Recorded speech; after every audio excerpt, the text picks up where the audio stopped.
Hello viewers, welcome to my channel. If this is the first time of seeing me, my name is Emeka, the Chief Priest, also known as Master Emeka. On this channel, I discuss spiritual tips and help people live a spiritual active life. Today, I want to talk about how to identify fake DIBIAs and fake spiritualists, because it's becoming an eyesore. Some people that have watched my video previously will know that I said these things months ago.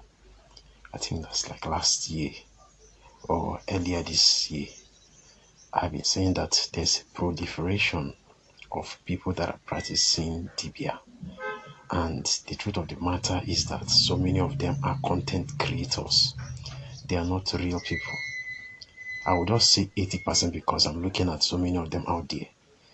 They have a massive followership on their social networks or social media handles.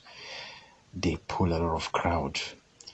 And in order to attract people or drag traffic, so many of them are posting some kind of conflicting, or they're posting controversial topics, things that will make people to drag people's attention towards them, and they feel like they are doing the right thing. This is not ordinary Igbo spirituality. This is not what our ancestors wanted. This is not the ways of our ancestors. So those people that are coming, bringing controversial topics, and then some of them displaying some certain things like, pouring blood, smearing blood here and there, and, like killing fowl, killing goat in the open, and doing some certain things that makes people think that everything ordinarily spirituality is diabolism or fetish practices. And that is why some of us are coming out to say these things are wrong. Whoever that is involved in this is actually not doing the right way. And I know somebody is saying, can they be regulated? Yeah, but truth of the matter is that you cannot regulate what we do. Instead, you can regulate how we do it. These things are two different things that I said now. Our profession can be regulated, but how we carry out our profession is what should be regulated. What I want the government to do now is to pass a social media bill. I want that bill to come. If you want to teach people, fine and good, come online, teach people. If people want to say anything private, they should come to your private section and know about those things. But coming publicly, and there's so many people watching social networks, be it you have so many kids, and today's world is about copying and pasting. There are some kids that when they watch this, they want to go and replicate it, and that's why we have to be careful. Other countries have passed this bill and they are using it. So one has to be careful what you post online, because I know you're using to drag traffic, to make people to know what you are offering to the public. But in as much as we're doing that, we should be cautioned. We should know that so many young people are trying to copy whatever they see out there and they want to replicate it. So if you post anything that is not okay, they will also want to see it as a lifestyle, a pattern of living. So majority that I said are not real people. They are content creators. They're looking for things to pull traffic. And that is why whenever the information goes around and they are called, they can't defend themselves. Now, I'm not making an excuse for those ones that are into occultic practices, because there are people that an occultic person remains an occultic person, believe it or not. An occultic person is someone from day one, he loves doing that stuff. So it is not like everybody does it. No, there are some people that their own way of doing it. There are some people that is in their blood. Some people were initiated into it, but some people feel like they're okay doing these kind of things. even when they knows that it is harmful or it creates bad impression. Some people see some certain lifestyle as if it's okay. I'm saying that so many of them are into content creation. They're not there for any reasonable. That's why even if you meet them one-on-one, they don't have anything to offer. They don't have anything to offer. So people have to be careful. Not all that glitters is gold. Not because the person have 10,000 followers or 1 million followers means that they know what they're doing. The real DBAs, the real people that do this work, they're not popular. They are not on social media, but people know them. Some of them are living in hinterlands. Some of them are living inside remote villages. Some of them don't have social media page, but they're working. And we'll say something that is going to work for you. It doesn't need to be loud. Or you know that this person knows what he's doing.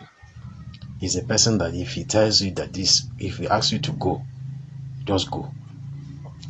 And the spirit behind our work must not be something that you have to enter into occultic practices or enter into one secret society in order for you to be strong.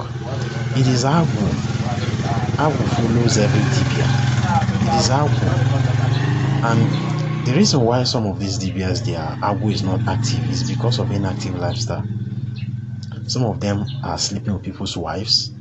Some of them are defiling the society, their community, by doing those things that are not supposed to be done. Some of them are involved in dangerous charms. Sometimes when you get involved in dangerous charms, it restricts your own Agu from acting very fast. Some of them want to try, get involved in some kind of a hard task for them to be powerful, for them to be Okanga. And in doing this, they are restricting their natural Agu and natural Awele from working. That is why they get themselves involved in all those kind of things. Some of them are real cold. You cannot doubt that. But because they are not following due process and the regular laid down procedures they're supposed to follow, that their spiritual forces have laid down for them, they end up getting themselves involved in occultic practices. And that is why those things are backfiring, because whatever you're bringing and that does not sit well with the ancestral forces or your own natural forces, it will be clashing. Then what do? You start looking for external forces or external powers to come and add so that you can boost it. And that is where these people are getting it all wrong. So what I'm trying to say is how to identify them, how to identify these fake people is number one, when you are about to visit them, before you go there, maybe in the night, talk to your chi and tell your chi that you want to go to a certain place. Let them reveal to you whether this place is good or not. Once you sleep over it, whatever you see in your dream, if it's scary, know that that place is not okay. Then secondly, there's another thing you can do. Go into the market and buy what we call Akwu Ojuku. Akwu Ojuku is a palm kernel that is called Ojuku palm kernel. Every Igbo person knows it. When you go there, you rub it like there's a one that they've already distilled, have already made. You buy it and rub in your hand, so that if you go there, if there's anything that the person wants to do in order to use you for their own selfish destiny, it will not work. The person will even be chasing you away, seeing you as a bad omen. Then thirdly, before you go there, ask people around. It's good to ask. Once you go there, people know who is real and who is not real. Don't just go straight.